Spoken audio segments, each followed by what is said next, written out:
اسلامی تاریخ میں اختلافات کی بنیاد کہاں سے شروع ہوئی اور کیسے کیسے یہ سب کچھ ہوا، تو اس ریگارڈنگ پیور ڈسکشنز گروپ میں باقاعدہ پروگرامز کا انعقاد کیا جا رہا ہے۔ 2 سیشن محترم طاہر امجد صاحب سے لیے جا چکے ہیں، اور جس میں ہم یہاں تک پہنچے تھے کہ تھرڈ خلیفہ صاحب عثمان جی کے دور خلافت میں، جو کہ شاید سب سے لمبی خلافت چلی ہے ان 30 سال کی ریکارڈز میں جو خلیفہ لوگ ہوئے ہیں، ان کے بارے میں یہ جانکاری ملی تھی کہ انہوں نے جم کے اپنے رشتہ داروں کو کی پوسٹ پہ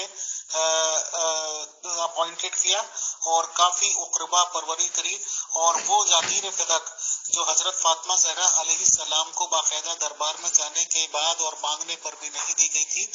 ابو بکر صاحب نے منع کر دیا کچھ چیزوں کا حوالہ دے کے، وہی چیز جائز بھی ہو گئی، حلالی بھی ہو گئی تھرڈ خلیفہ جی کے لیے، اور کیونکہ وہ اپنے رشتہ داروں کو پروموٹ کر رہے تھے تو انہوں نے اپنے داماد کو وہ فری فنڈ میں تحفہ بخش دیا اپنی بیٹی کے ساتھ، یا بیٹی کو دینے کے بعد بخشا ہوگا۔ بہرحال جب یہ انہوں نے جائیدادیں بخشی، اور ظاہر سی بات ہے کہ لوگوں کا اعتراضات تو ہوئے ہوں گے، اور جیسے کہ یہ سب کو پتا ہے کہ ان کا بھی قتل ہوا ہے، مرڈر کیا گیا ہے، تو اس کے بعد طاہر امجد صاحب سے اپیل ہے کہ وہیں سے پلیز بات چیت شروع کریں اور آگے کے ہمیں حالات بتائیں۔ تو آئیں محترم طاہر امجد صاحب، ویلکم، السلام علیکم ٹو آل۔ جی السلام علیکم ورحمۃ اللہ وبرکاتہ۔ شکریہ امیر فیصل صاحب۔ دیکھیں، ہر بندے کا دیکھنے کا انداز مختلف ہوتا ہے چیزوں کو، اور وہ نتائج اخذ کرتا ہے۔ جس طرح آپ نے جو بیان فرمایا ہے کہ فدق کا معاملہ ہو یا دوسری گورنرز ہوں،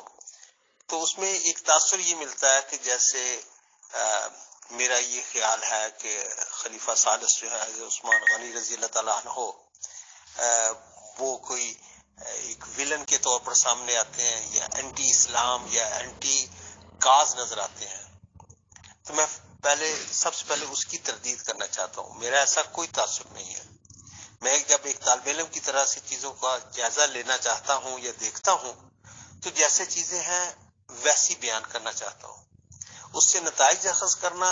یہ ہر ایک کا انفرادی فعل ہوتا ہے، جسے وہ مناسب سمجھتا ہے، جو اس کی ذہنی ساخت ہے اس کے مطابق وہ فیصلہ کر سکتا ہے۔ میرا یہ مزاج نہیں ہے کہ دوسروں پر فتوی لگاتا پھروں یا حق اور باطل کا میں اعلان کرتا پھروں کہ کون حق پہ ہے کون باطل ہے۔ جو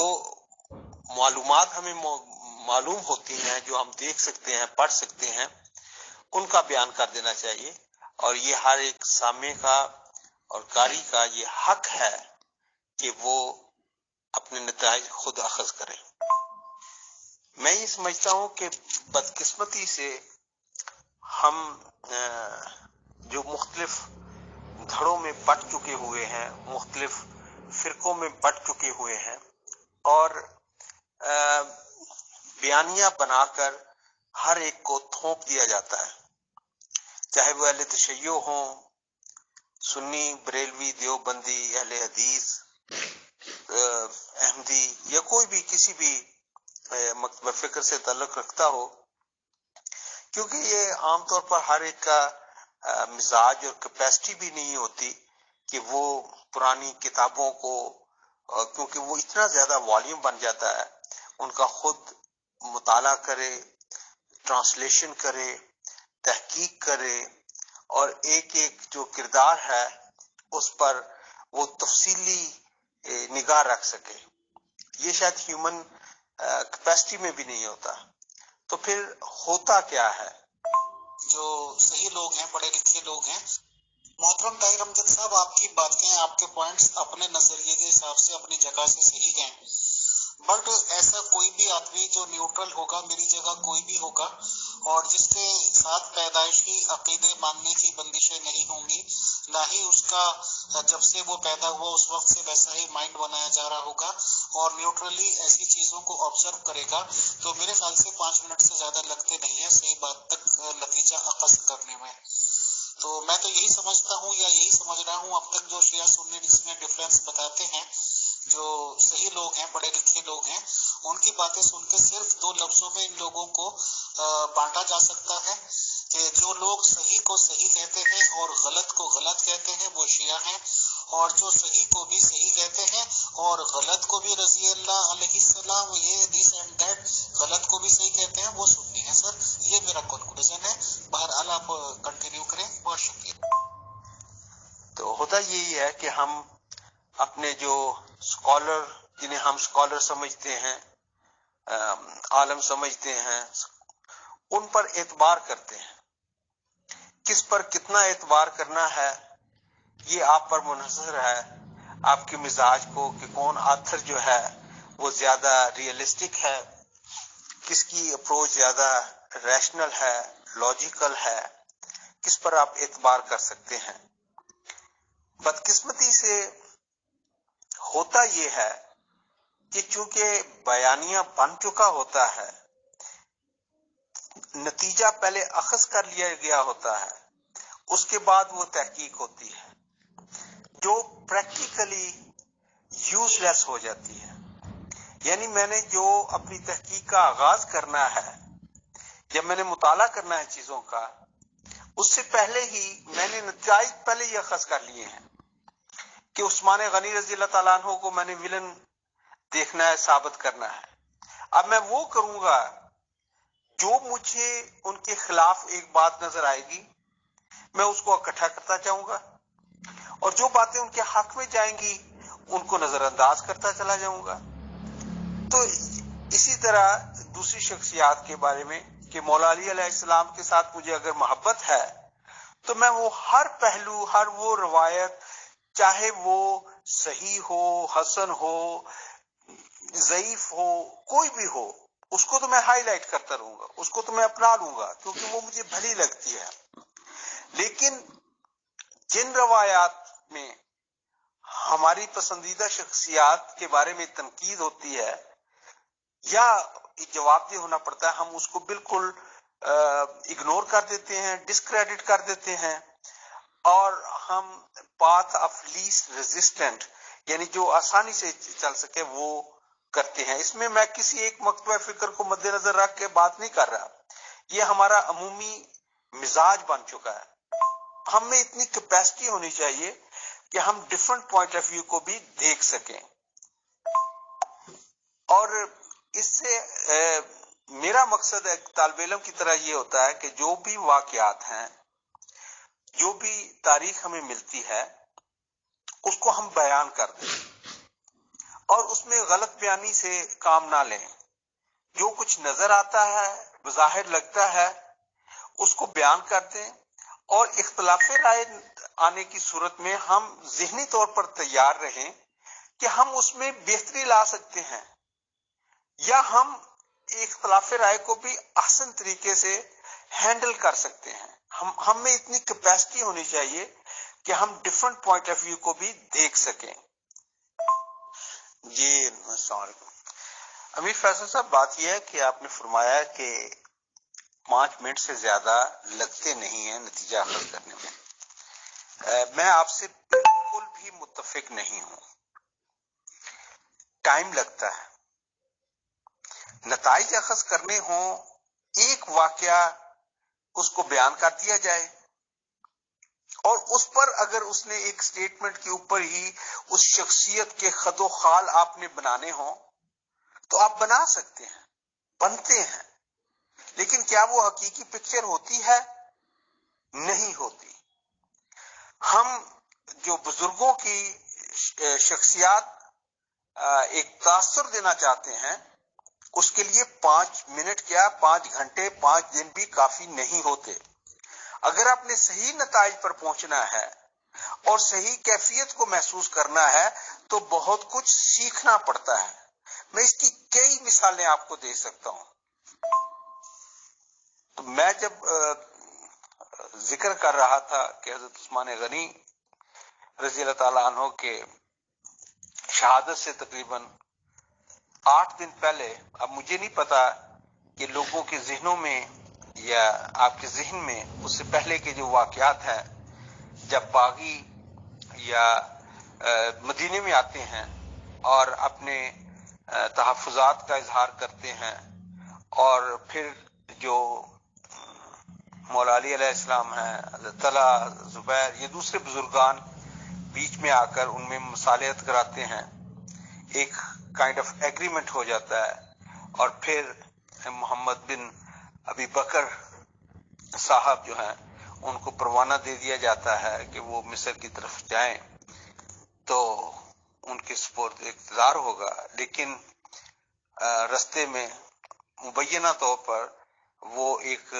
خفیہ خط بھی ایک قاصد کے پاس مل جاتا ہے جس میں یہ حکم ہوتا ہے کہ اس کو قتل کر دیا جائے، تو وہ باغی واپس آ جاتے ہیں اور اب وہ انکمپرومائزنگ پوائنٹ آف نو ریٹرن پر آ گئے ہیں۔ اگین یہ ان کا پوائنٹ آف ویو ہے، اور اس کے بعد جو ہوتا ہے عملی طور پر مدینہ میں باغیوں کا قبضہ ہے۔ یہ بات بڑی اہم ہے، میں اس نقطے کو زور دینا چاہتا ہوں کہ ہمیں سمجھ آئے کہ وہاں پر حکومت کس کی تھی۔ آخری ہفتہ جو ہے کم از کم جب باغی لوٹ کر آ گئے ہیں تو مدینہ میں عملی طور پر جو قابض تھے وہ باغی تھے، وہ جناب عثمان رضی اللہ تعالی عنہ کی حکومت نہیں رہی تھی۔ پریکٹیکلی ان کے پرائیویٹ سیکرٹری مروان صاحب تھے اور بہت ساری پیچیدگیاں تھیں، لیکن میرے نزدیک یہ پوائنٹ بہت اہم ہے کہ عملی طور پر وہاں پہ اقتدار جو تھا وہ باغیوں کے ہاتھ آ چکا تھا۔ مدینہ میں جو عملی طور پر صورتحال ہو چکی تھی اور اس کے بعد جو واقعات ہوئے وہ انتہائی افسوسناک ہیں، دردناک ہیں، اور اس کے دور رس نتائج نکلے ہیں۔ اب چیزوں کو کیسے دیکھنا چاہیے، کیسے دیکھا جا سکتا ہے، اس کے مختلف پہلو ہوتے ہیں، پرتیں ہوتی ہیں۔ مدینہ میں کچھ عرصہ پہلے ہی جو مختلف حاکمین تھے، گورنرز تھے مختلف اسٹیٹس کے، وہ حاضر ہوئے تھے۔ اس میں جو صورتحال، ممکنہ سیاسی صورتحال نظر آ رہی تھی، افراتفری تھی، اس میں بہت ساری تجاویز تھیں۔ امیر شام نے حضرت عثمان غنی صاحب کو رضی اللہ تعالیٰ عنہ کو یہ مشورہ بھی دیا تھا کہ سیفٹی کے پیش نظر آپ دمشق آ جائیں، شام آ جائیں، کیونکہ وہاں کے لوگوں کو کہ امیر معاویہ صاحب نے دل جیت لیے ہوئے تھے، وہ ان کے ساتھ تھے، وہ ان سے کمیٹڈ تھے، اور باقی جو صورتحال تھی وہ اتنی زیادہ معتبر نہیں تھی۔ جناب عثمان غنی رضی اللہ تعالیٰ عنہ نے اس کو قبول نہیں کیا اور مدینہ میں رہنے پر کو ترجیح دی۔ پھر امیر شام نے یہ بھی تجویز دی کہ آپ یہ مجھے اجازت دیں، حکم دیں کہ میں شامی فوجیوں کو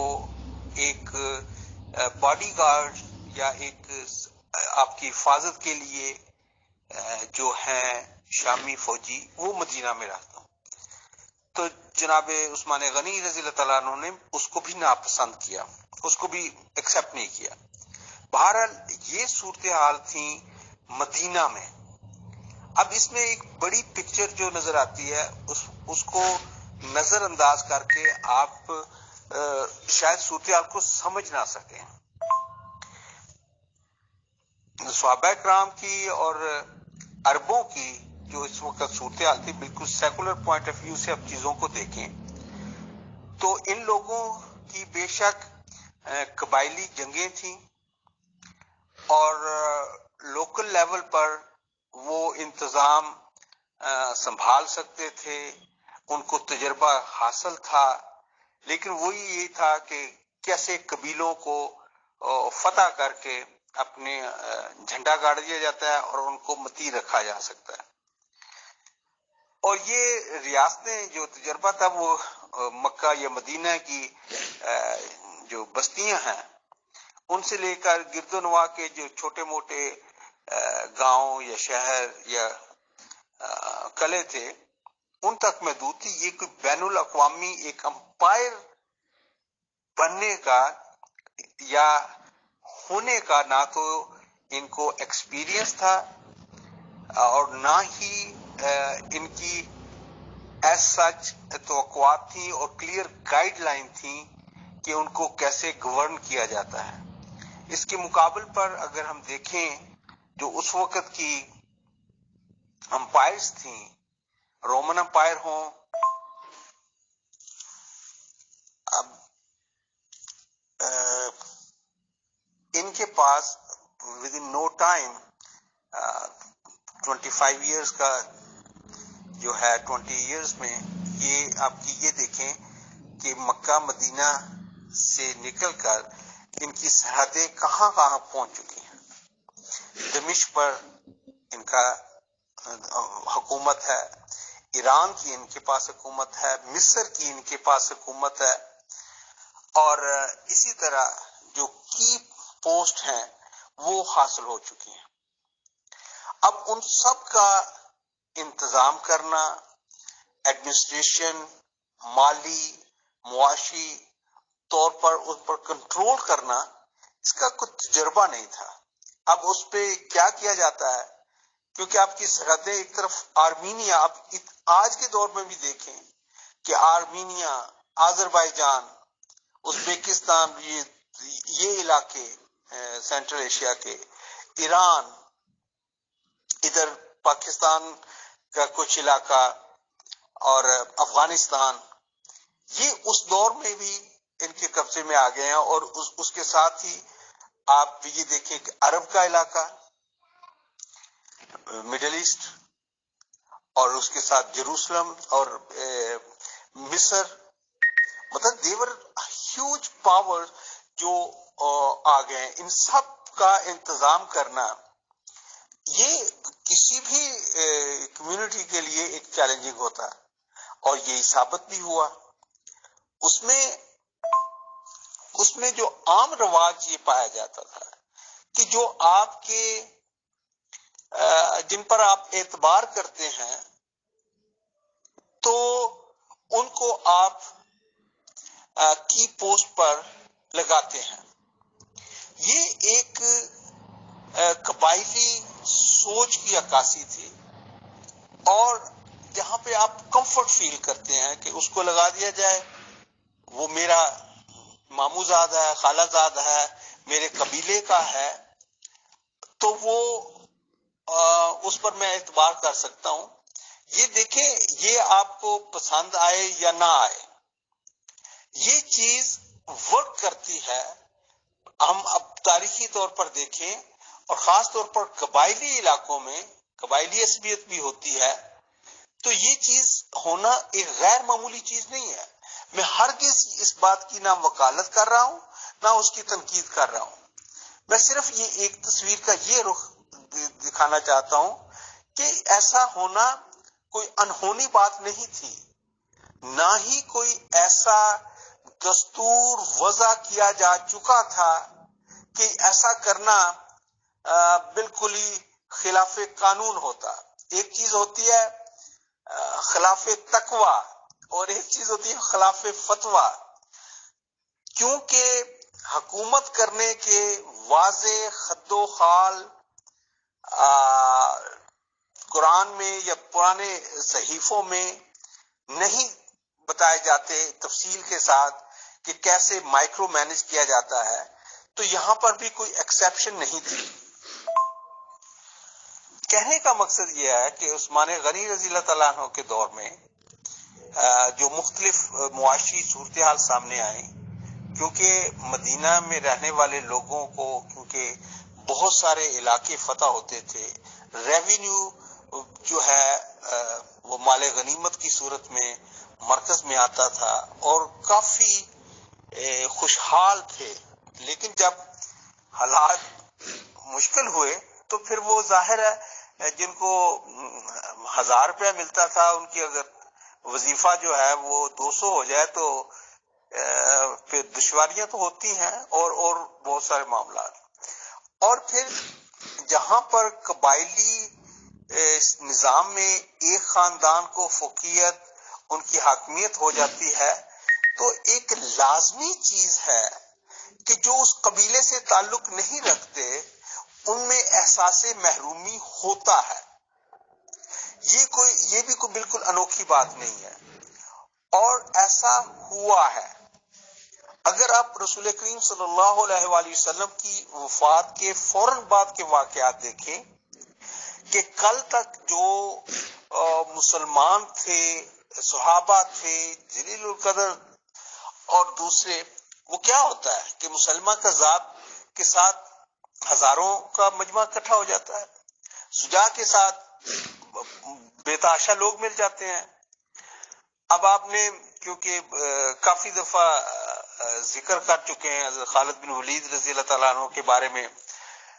مالک بن نویرہ کا، تو ہمیں ایک تاثر جو ملتا ہے اور حقیقت میں کتنا زیادہ فرق ہو جاتا ہے، یہ بہت اہم چیز ہو جاتی ہے۔ مجھے اندازہ ہے کہ میں اس سٹیج پر کیوں رکا ہوا ہوں۔ یہ میرا دوسرا پروگرام ہے جو ہم سیشن لگا رہے ہیں، کیونکہ میں سمجھتا ہوں کہ جو اسلام میں اختلافات کا آغاز ہوا ہے، جو دراڑیں پڑی ہیں، اور بعض اختلافات ایسے ہوتے ہیں کہ جن میں آپ بات چیت کر کے آپ ان کو کسی نتیجے پر پہنچ سکتے ہیں، لیکن بعض معاملات ایسے ہوتے ہیں، بعض راستے ایسے چن لیے جاتے ہیں جن سے واپسی کا راستے معدوم ہو جاتے ہیں، اور ہم ایک آدھ واقعہ لے کر ہم نتیجے اخذ کرنے پر اکتفا کرتے ہیں، جیسے کہ آپ نے فدق کا باغ کا کیا ہے۔ اب مجھے نہیں پتا کہ آپ کتنا ڈیپتھ میں جا کر فدق کے معاملات کو سمجھتے ہیں، سمجھنا چاہتے ہیں، کیسا مزاج ہے، لیکن جیسے آپ نے فرمایا کہ 5 منٹ میں ایک نیوٹرل بندہ یہ نتیجہ اخذ کر لیتا ہے، تو پھر وہ جو نتائج اخذ کرتا ہے وہ کس طرح کے معیاری ہوتے ہیں، یہ بات بھی قابل غور ہے۔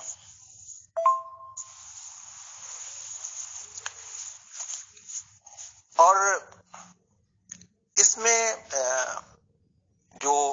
ہمیں واضح طور پر، میں باریکیوں میں جا کر جو متنازع باتیں ہوں ان سے گریز کرتا ہوں، کیونکہ اس میں پھر آپ بہت زیادہ ڈیٹیل میں جا کر بات کریں تو اس کی اپنی پیچیدگیاں ہوتی ہیں۔ میں ایسی موٹی موٹی بات کرنا چاہتا ہوں جو عام فہم بھی ہو اور ناقابل تردید بھی ہو، کہ جو انڈینائبل چیزیں ہوں۔ محترم طاہر امجد صاحب، اسی پوائنٹ سے مسلمانوں کے مجھے اختلاف ہوتا ہے، یا یہ کہ افسوس ہوتا ہے کہ آپ خود کہہ رہے ہیں کہ میں گہرائی کی باتوں سے اوائڈ کرتا ہوں، دس اینڈ دیٹ۔ اگر اوائڈ کریں گے تو محترم پھر اگر میرے کچھ خیالات بن رہے ہیں یا میرے سوالات ہوں گے وہ میں کس سے کروں گا؟ اگر میں کوئی چیز مان رہا ہوں تو میرے پاس اور ایک وجہ ہوتی ہے اس کی، تو محترم آپ کو تو بلکہ خاص طور سے پوچھنا چاہیے وہ چیزیں اور دور کرنی چاہیے اگر پاسبل ہے وہ باتیں۔ اب چونکہ ہم عثمان غنی رضی اللہ تعالیٰ عنہ کی وفات کے بعد کے واقعات ایسے نہیں ہیں کہ عام طور پر جس طرح ہوتا ہے کہ ایک لیڈر جاتا ہے تو ایک پیسفل ٹرانسفر آف پاور ہو جاتی ہے جو اس کا سکسیسر ہوتا ہے۔ ایسا ہمیں خلافت راشدہ کے دور میں صرف اور صرف حضرت ابو بکر صدیق رضی اللہ تعالیٰ عنہ کی وفات کے بعد نظر آتا ہے کہ وہ اپنی زندگی میں ہی حضرت عمر رضی اللہ تعالیٰ عنہ کو نامزد کر گئے تھے مشورے کے بعد۔ یہ باتیں میرے نزدیک اہم ہیں کہ ان کے بعد حضرت عمر رضی اللہ تعالیٰ عنہ نے کے وفات کے بعد جو ٹرانسفر آف پاور تھی وہ یہ نہیں تھی کہ اگلے دن ہی حضرت عثمان غنی کو مل گئی ہو، بلکہ حضرت صہیب رومی رضی اللہ تعالیٰ عنہ قائم مقام امیر رہے جب تک یہ خلافت کمیٹی اپنا لیڈر نہیں چن لیتی، خلیفہ نہیں چن لیتی۔ تو یہ چیز بھی پیش نظر رکھنی چاہیے کہ کچھ عرصے کے لیے حضرت عمر رضی اللہ تعالیٰ عنہ کی وفات کے بعد جو حکمران تھے، نگران وزیر اعظم کہہ لیں، جس طرح کیئر ٹیکنگ گورنمنٹ ہوتی ہے، اس وقت وہ صہیب رومی رضی اللہ تعالیٰ عنہ تھے۔ جب یہ پورا پروسیس ہو رہا ہے، جب انتخابی عمل مکمل ہوتا ہے، اس وقت تک وہ تھے، اور اس کے بعد عثمان غنی رضی اللہ تعالیٰ عنہ خلافت پر بیٹھتے ہیں۔ اسی طرح ایک امپورٹنٹ چیز یہ ہے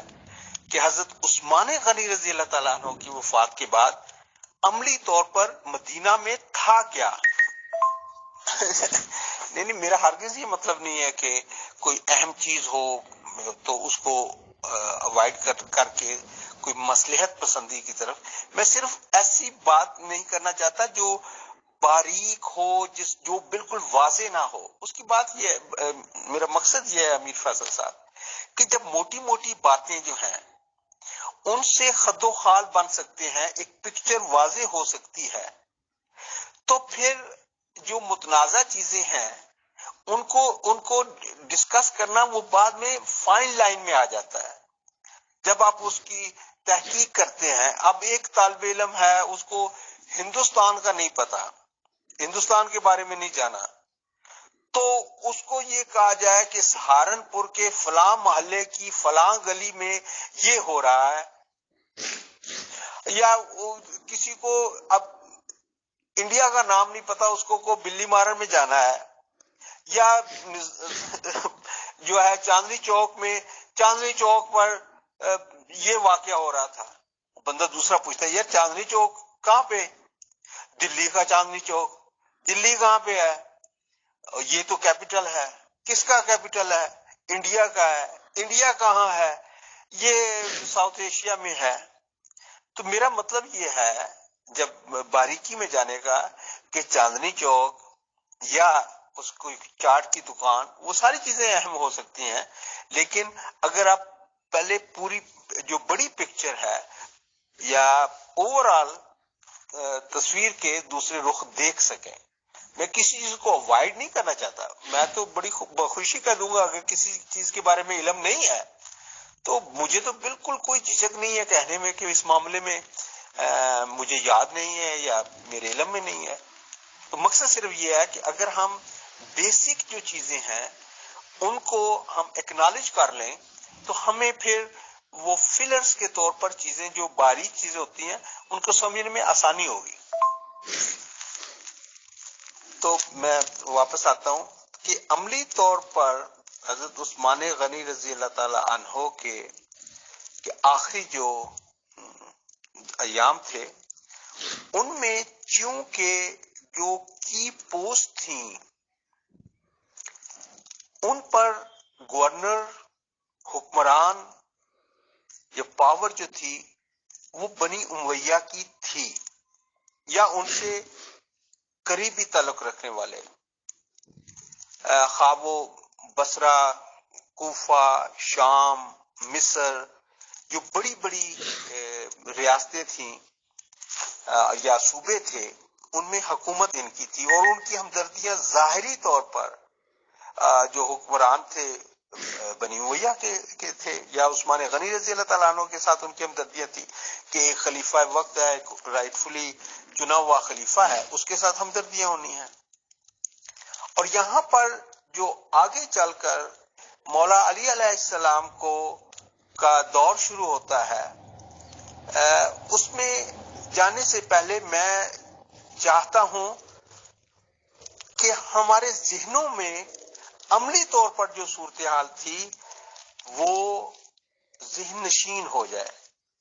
تاکہ ہم چیزوں کو سمجھنے میں آسانی محسوس کریں، ورنہ ایک واقعہ کو لے کر اس کو مرکزی نقطہ بنا کر اس پہ فوکس کر کے تو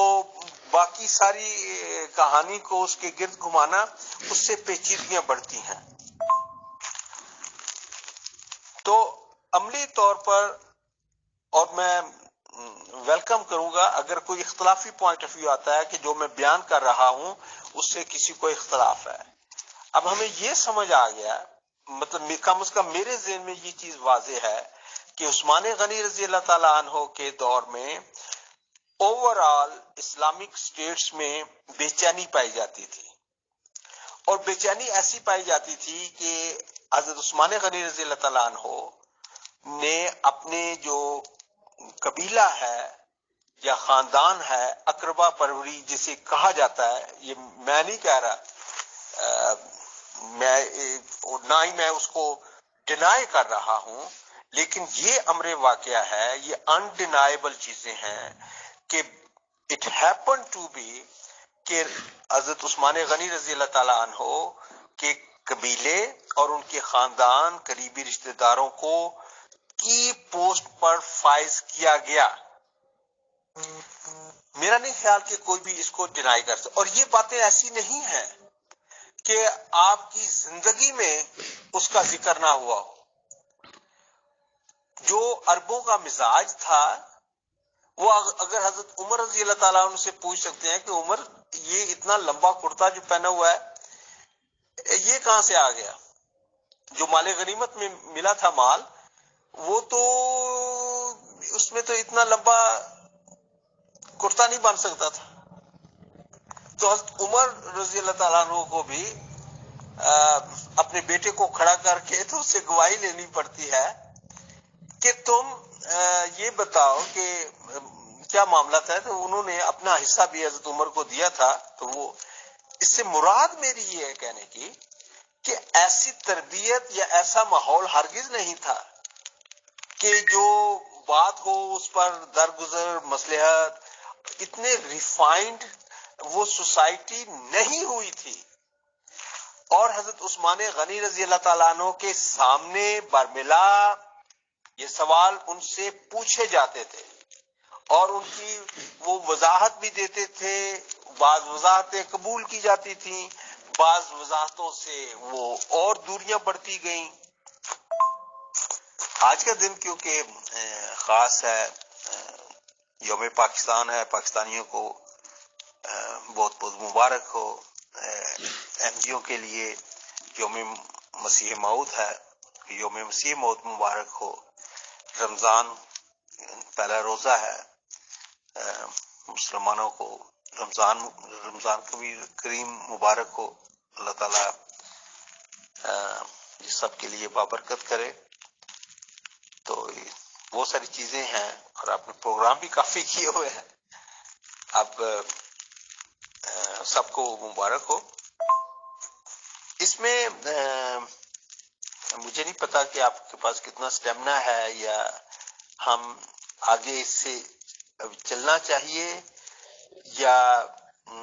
اس کو فوکس کر کے ایک چیز واضح ہو. اور میں چاہتا ہوں کہ ہمارے جو اہل تشیع بھائی ہیں اور جو سنی ہیں یا دوسرے مکاتب فکر سے تعلق رکھتے ہیں، یا جن کو تاریخ سے دلچسپی ہے، وہ جو میں بیان کر رہا ہوں اس میں اگر کسی کو بھی کوئی اس سے ڈفرنٹ اوپینین رکھتا ہے تو وہ اگر سامنے آ جائے تو ہم پھر ایک مکالمے کی شکل رکھ سکتے ہیں. اور یا آپ کے ذہن میں کوئی ہو کہ میں جو بیان کر رہا ہوں اس میں یہ جھول ہے، تو آسانی ہوگی میرے لیے. 10 منٹ ہی رہ رہے ہیں، تو ابھی تو محترم طاہر امجد صاحب، جیسے آپ نے خود ہی مینشن کر دیا کہ آج پروگرام بھی زیادہ رہے ہیں،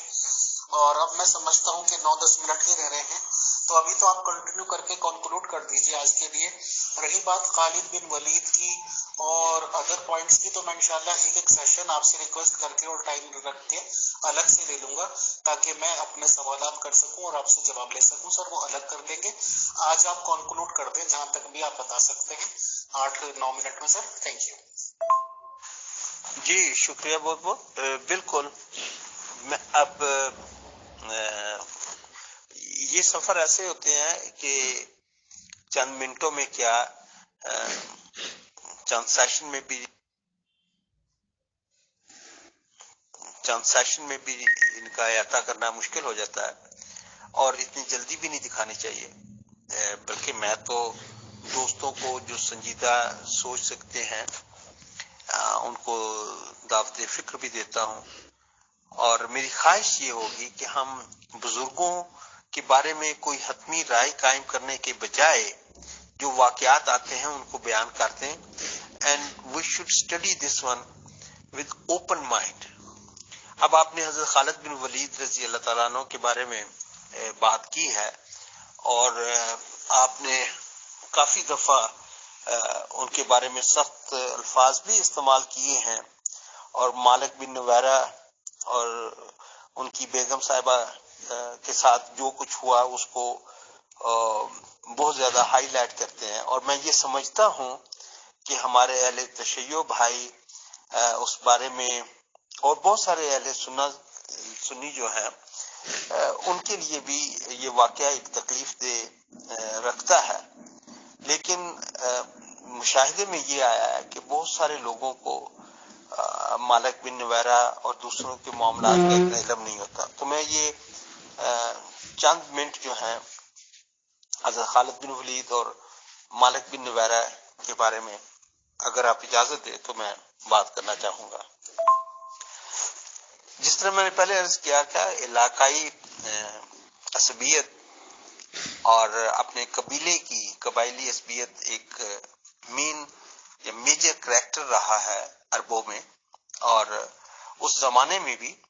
وہ ایک غیر معمولی حیثیت رکھتا تھا۔ اور جس طرح پہلے عرض کیا ہے کہ مسلمہ کذاب ہو یا شجاع وغیرہ جو مدعیان نبوت تھے، تو ان کے ساتھ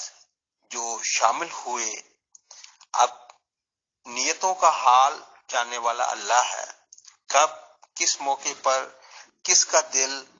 بدل گیا اللہ بہتر جانتا ہے، اور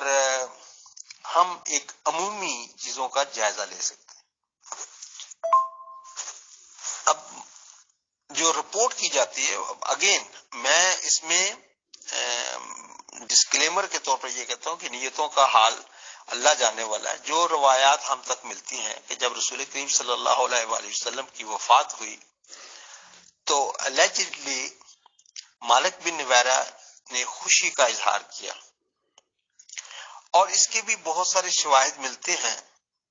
کہ اس کے بعد جو ہوا، شجاع کے ساتھ ان کا ایک قریبی تعلق رہا، اور مدینہ پر چڑھنے کی یا لشکر کشی کا جو ارادہ تھا، اس میں یہ کسی وقت شامل تھے۔ اب اس میں کیونکہ ایک متنازع چیز آ جاتی ہے، اور میں خاص طور پر اپنے اہل تشیع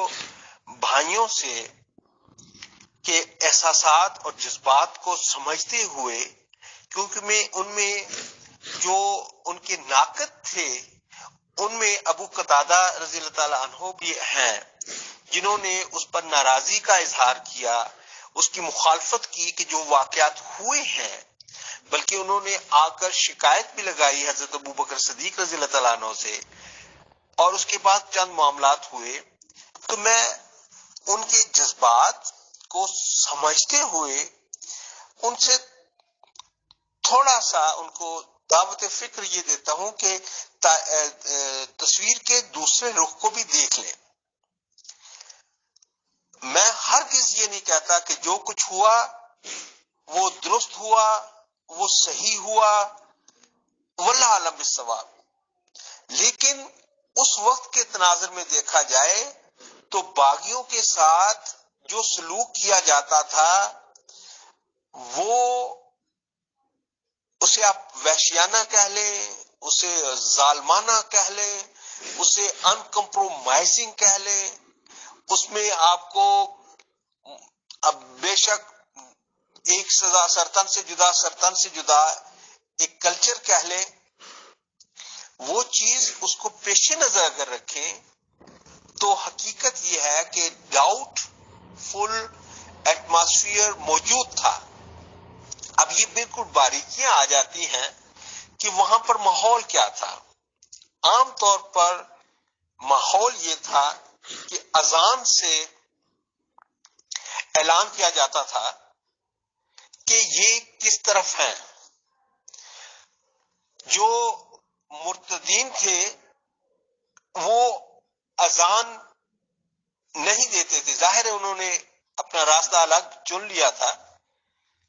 یہاں پر کیا کنفیوژن کہاں پہ پیدا ہوتی ہے؟ اس میں کوئی شک نہیں ہے کہ مالک بن نویرہ کے ساتھ سجا اور ان کے دوسروں کے ساتھ ان کی خوشی کا اظہار اس کی روایات ملتی ہیں. میں پھر بار بار یہ کہتا ہوں کیونکہ میں وہاں پہ آئی وٹنس نہیں تھا، ہمیں جو روایات ملتی ہیں ہم ان کا ہی ذکر کر سکتے ہیں. ہمیں اس چیز کا احساس کرنا چاہیے. اب وہاں پر یہ درست ہے کہ اس بستی سے جب یہ لشکر لے کر ان کے پاس جاتے ہیں تو ادھر سے اذان کی آواز آئی، اور عام طور پر جب اذان کی آواز سنی جائے تو یہ سمجھا جاتا تھا کہ یہ باغی نہیں ہے، یہ اپنے ہیں. تو لیکن یہ بھی اب پتا تھا کہ یہ مشکوک لوگ ہیں. اب اس میں شک پیدا ہو گیا، دو رائے اب بن گئی. بعض کہتے تھے کہ یہ مسلمان ہیں، ان کو قتل نہیں کرنا چاہیے، اور بعض کہتے تھے کہ نہیں، یہ جس طرح دوسرے موقعوں پر قرآن تک کو اٹھا لیا گیا. بہرحال یہ ایک ڈیفینسو چال ہے. مختلف آرا تھی. بہرحال مکالمہ ہوتا ہے جس کا امیر فیصل صاحب نے بھی بڑا ذکر کیا ہے کہ خالد بن ولید اور مالک بن نویرہ ان کا مکالمہ ہوتا ہے. تو اس میں وہ عربی کی کچھ الفاظ ہیں جن کو وہ صحیح ادا نہیں کر سکی اور وہ نہیں کر سکے. وہ سیدھی بات ہے کہ مالک بن نویرہ وہ جو کہہ رہے ہیں کہ تمہارے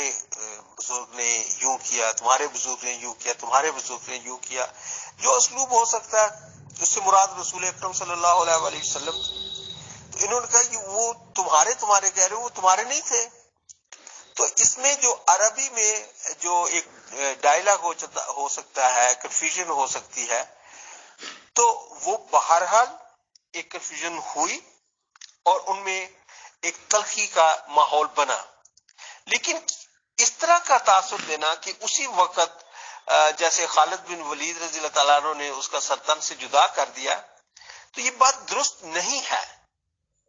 یا کم از کم جو تاریخ کے مختلف شواہد ہمیں ملتے ہیں اس میں تھوڑی سی گنجائش پیدا کرنی چاہیے. میں یہ تسلیم کرتا ہوں کہ اس میں قطعی طور پر کچھ نہیں کہا جا سکتا. دونوں طرف سے جب روایات ملتی ہیں تو ہمیں اسی چیز کا ہی اقرار کر لینا چاہیے کہ جہاں پر حضرت خالد بن ولید کی لیڈرشپ کا سوال ہے، اس معاملے میں بہت سے لوگ ناخوش تھے، ان کی شکایت بھی لگی اور ان کی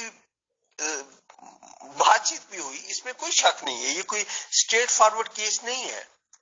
اور خاص طور پر ہمیں مالک بن نویرہ صاحب کی وفات کے بعد ان کی بیوی سے حضرت خالد بن ولید کا نکاح کرنا، عقد کرنا، وہ ظاہر ہے اس وقت کے لوگوں کو بھی برا لگا اور اس پر اعتراض ہوا. لیکن اگین میں یہ کہوں گا کہ یہ بروٹیلٹی کہہ لیں یا جو مرضی کہہ لیں، آج کے دور میں اس وقت یہ چیزیں ہوتی تھی. اب لوٹ جاتی ہے ادھر کو بھی نظر، کیا کیجئے. میرا یہ کام نہیں ہے کہ میں اس کو پینٹ کر کے انتہائی خوبصورت تصویر بناؤں. جیسی تصویر ہے سو ہے. تو حضرت خالد بن ولید رضی اللہ تعالیٰ عنہ نے جب یہ کہا، جب مالک بن نویرہ نے کہ تمہارے صاحب کا یہ ایسا حکم تھا تمہارے صاحب سے، تو اس میں غصہ آیا ان کو. لیکن اب یہ ہے کہ اس میں مختلف جو روایت ملتی ہے کہ مالک بن نویرہ کو کسی اور صحابی کے حوالے کیا گیا. اب یہاں پر ایک بزرگ جس کا میں نے ابو قتادہ صاحب کا بھی ذکر کیا، وہ بے شک اس فوج میں شامل تھے، وہ اس قتل کے خلاف تھے، اور انہوں نے ناراض ہو کر واپس مدینہ میں آ گئے اور یہ شکایت بھی لگائی. اب ہوا کیا ہے کہ اس وقت کے حاکم حضرت ابو بکر صدیق رضی اللہ تعالیٰ عنہ نے ابو قتادہ صاحب کو رضی اللہ تعالیٰ عنہ کو واپس بھیجا اور کہا کہ یہ تم نے وہ لشکر چھوڑ کر واپس آنے میں غلطی کی ہے. یعنی اس وقت کے حاکم نے جو بھی انفارمیشن موجود تھی ان میں حضرت خالد بن ولید کی لیڈرشپ پر اعتراض نہیں کیا اور ان پر جو ہے اپنی سپورٹ ظاہر کی. تو اس سے بھی ایک ہمیں تھوڑی سی گنجائش پیدا کر لینی چاہیے کہ ہم اتنا سخت رویہ جس طرح امیر فیصل صاحب حضرت خالد بن ولید رضی اللہ تعالیٰ عنہ کے بارے میں ایک سخت الفاظ استعمال کرتے ہیں، شاید اس میں تھوڑی سی کمی آ جائے کہ دوسری طرف بھی بینیفٹ آف ڈاؤٹ دینا چاہیے. اور ڈیفینیٹلی بینیفٹ آف ڈاؤٹ جو ہے اٹ واز دیئر. نکاح یا عقد کرنا یہ ضروری تھا لونڈیوں کے ساتھ، ویسے ہی اجازت ہے. بات تو سچ ہے، جس طرح میں نے کہا کہ مجھے قطعاً کوئی ضرورت نہیں ہے کہ جو تصویر نظر آئے اس کو کسی اور طرح پیش کروں. آئی ریپیٹ وفات کے بعد ان کی بیوی سے نکاح کہہ رہے ہیں آپ، ٹھیک ہے جی نکاح کیا گیا ہوگا، ٹھیک ہے جی عدت کی مدت پوری کر لی گئی ہوگی جو 3 مہینے یا 4 مہینے ہوتی ہے ایک مسلمان عورت کے لیے. بہرحال آپ اتنی سب کچھ نالج ہوتے ہوئے بھی جب وفات کا لفظ استعمال کر رہے ہیں تو کچھ کہنے اور سننے کی ضرورت نہیں رہتی محترم. وفات نہیں تھا، it was a brutal murder. قتل کیا گیا تھا بہت بھیانک طریقے سے. ان کی گردن الگ کر دی گئی تھی، اس کو چولہے میں لکڑی کے ساتھ رکھا گیا تھا، اس پہ کھانا پکایا گیا ہے، کھانا تناول فرمایا گیا ہے، اور اس کھانے کی گرمی کی وجہ سے اس گرمی کو میں کیا لفظ کہوں عورت پہ نکالنے کے لیے ایک عورت کو نکاح کا نام دیا گیا ہے. کتنے دن بعد وہ نکاح کیا گیا، کتنے مہینے بعد کیا گیا، کیا کیا اس میں ہوا ہے، دس اینڈ دیٹ انشاءاللہ آپ سے ایک پرٹیکولر سیشن رکھیں گے. آپ سے کیا، میں مسلمانوں کے عالم و فاضلوں کو بھی انوائٹڈ کرتا ہوں کہ نارمل سے سادے سے سوالوں کے جواب دے دیں. اور جس خالد بن ولید کو سیف اللہ کہا جاتا ہے یا ڈیفینڈ کرنے کی پوری کوشش کی جاتی ہے، تو ایک نیوٹرل آدمی کے سوالوں کے جواب دے دیں گے تو ان کا احسان عظیم ہوگا امت مسلمہ پر بھی اور امیر فیصل پر بھی اور امت اگروال پر بھی. بہرحال آپ تشریف لائے، سیشن لیا، اس کے لیے بہت شکریہ، بہت جزاک اللہ. کوئی لفظ میرے سے ایسا نکلا ہو جو خدا نخواستہ کسی کو بھی گراں گزرے تو اس کے لیے بہت معذرت. السلام علیکم ورحمۃ اللہ وبرکاتہ ٹو آل. یعنی خدا کا خوف کرو امیر فیصل صاحب، میں نے یہ جو آخری پیغام دیا ہے وہ میں نے اسی کی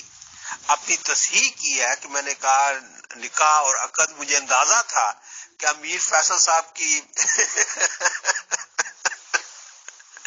نے یہ سوال کرنا، میں نے یہ کہا کہ نکاح یا اس طرح اس کے رسم و رواج کے مطابق جو مال غنیمت یا لونڈی بنا لی جائے تو اس کے حقوق اگر کچھ ہوتے ہیں تو بہت ہی محدود ہوتے ہیں. یعنی اگر آپ ان کو سیولائز ورلڈ آج کے دور میں آپ یہ دیکھیں کہ ایک کیپچر کے کیا حقوق ہوتے ہیں تو وہ ایسا آپ کو بالکل نہیں ملے گا. یہ نہیں ہے کہ یہ ان بزرگوں نے ایسا کیا، یہ تقریباً سارے بزرگوں نے اکٹھ نہیں کی. تو یہ میرا کہنے کا مقصد یہ ہے کہ اس ٹائم اور اس کے رسم و رواج کو آپ ذہن میں رکھیں تو پھر یہ معاملات سمجھ میں آ جاتے ہیں. ہم آئیڈیلسٹک ہو کر اپنے بزرگوں سے وہ توقعات رکھتے ہیں جن کا شاید یا ان ایتھکس کی یا ان ہیومن ویلیوز کی توقع رکھتے ہیں کہ جو شاید انہوں نے سنے بھی نہ ہو. اچھا ان کی بات کر رہے ہیں مالک بن نویرہ کی، بالکل قتل ہوا. اب یہاں پر وہ میرا کیونکہ خواہش نہیں ہوتی کہ مناظرانہ بات کی جائے. دیکھیں میں نے پہلے بھی ذکر کیا کہ قتل ان کو کس کے حوالے کیا گیا، وہ تیسرا بندہ تھا اور اس میں قتل ہوا. اس میں نہ تو امیر فیصل صاحب اس کو انڈو کر سکتے ہیں، نہ طاہر امجد، نہ ہماری. ہم نے صرف واقعات کو دیکھنا ہے کہ کیسے ہوئے. اس طرح یہ ایک بعض چیزیں ایسی ہوتی ہیں جو ہائی لائٹ ہو جاتی ہیں اور بعض چیزیں ہوتی ہیں جو انڈر ریڈار چلی جاتی ہیں. اگر اس وقت کوئی سیشن ہو کہ میں بالکل ایک سیکولر پوائنٹ آف ویو سے اگر ہم ان کے جو عربوں کے، میں اس وقت مسلمانوں کا نہیں کہوں گا، عربوں کا کہوں گا، کہ جو جنگوں میں جو رویہ رہا ہے اس پر اگر بات کرنا چاہیں گے تو ایک ڈفرینٹ اینگل ہے. میں اس میں کوئی جھجک محسوس نہیں کروں گا، جو ہے سو ہے. اور مجھے اس میں بھی قطعاً کوئی شک نہیں ہے کہ ہمارے اہل تشیع حضرات ناقدین جب آئیں گے وہ اس واقعات کو تفصیل سے بیان کرتے ہوئے جو منظر کشی کریں گے یا کرتے ہیں، سن چکا ہوں، پڑھ چکا ہوں، وہ میرے پیش نظر ہے. اس لیے میں کہتا ہوں جو اختلافی چیزیں ہوتی ہیں ان کو دیکھنے کے لیے بڑے حوصلے کی ضرورت ہوتی ہے. میں جو ان کا تاثر ہے اس کو بالکل میں رد کر دوں کہ نہیں، جو کچھ کیا ایک عالی شان، ایک اسوہ حسنہ تھا یا ایک رول ماڈل کے طور پر اس واقعے میں سامنے آتے ہیں، تو میں نے ایسا ہرگز نہیں کہا. کیا یہ قابل اعتراض تھا؟ بہت سے لوگوں صحابہ کرام کو بھی تھا، ان کے لشکر میں موجود تھے، اس وقت بھی گروہ تھا. کیا سینٹر میں جب اس چیز کی اطلاع ملی تو خوشیاں منا گئی کہ بالکل ٹھیک کیا گیا؟ نہیں، اس میں بھی رائے تھی. میں صرف یہ کہتا ہوں کہ گنجائش پیدا کرنی چاہیے ہمیں کہ ایک ڈاؤٹ بہرحال موجود تھا مالک بن نویرہ صاحب کا شجاع کے ساتھ اور مسلمہ کذاب کے ساتھ، جو کہ ایک اسٹیٹ کے لیے ڈیفینیٹلی ایک تھریٹ تھے، ان کے ساتھ رابطہ تھا. اب یہ بات کہ اس وقت جب حضرت خالد بن ولید رضی اللہ تعالیٰ عنہ نے حملہ کیا یا ان کی بستی تک پہنچے ہیں ان کی سرکوبی کرتے ہوئے، اس وقت کیا صورتحال تھی جب کہ انہوں نے اذان دے دی تھی، تو اس میں ایک نیا رخ آتا ہے. تو میں تو دونوں طرف کو یہی کہوں گا کہ آپ حوصلے سے کام لیں اور حقیقت پسندی سے سمجھنے کی، ایک دوسرے کے قریب آنے کی کوشش کی جا سکتی ہے، کیونکہ جب دو سٹینڈ لے لیے جائیں تو بعض دفعہ حقیقت بھی درمیان میں کہیں موجود ہوتی ہے. محترم طاہر امجد صاحب، ماشاءاللہ آپ کے پاس دنیا کی علم بھی ہے، دین کا علم بھی ہے. کیا اس میں نیوٹرل رہا جائے؟ مسلمانوں کی باتوں پہ دکھ اور افسوس ہوتا ہے اور ماتم کرنے کے سوا ہم کچھ نہیں کر سکتے. کہ جب ان لوگوں کو ڈیفینڈ کرنا ہے، یا یہ کہہ لیجیے صحابہ، نام نہاد صحابہ، سو کالڈ صحابہ، جو کہ رسول اسلام کے حکم کو طاق پہ رکھ کر ان کے جنگی پروگرام کو یا جو انہوں نے ڈائریکشنز دی تھی ان کی ایسی تیسی کرتے ہوئے اس جگہوں سے ہٹے، پہاڑوں پہ پھدک پھدک کر بکروں کی طرح بھاگے، جیسا کہ کتابوں میں لکھا ہوا ہے مسلمانوں کی، تو ان کو تو اللہ نے معاف کر دیا تھا، کیونکہ وہ تو صحابہ تھے، ان کے سارے گناہ معاف. انہوں نے رسول اسلام صاحب کی توہین کی ان کے حکم کو نہ مان کر، تو وہاں تو وہ صحابہ کیونکہ ان کے والے تھے تو وہ تو معاف کر دیے گئے. اور اگر یہ بھی صحابہ تھے رسول اسلام صاحب کے،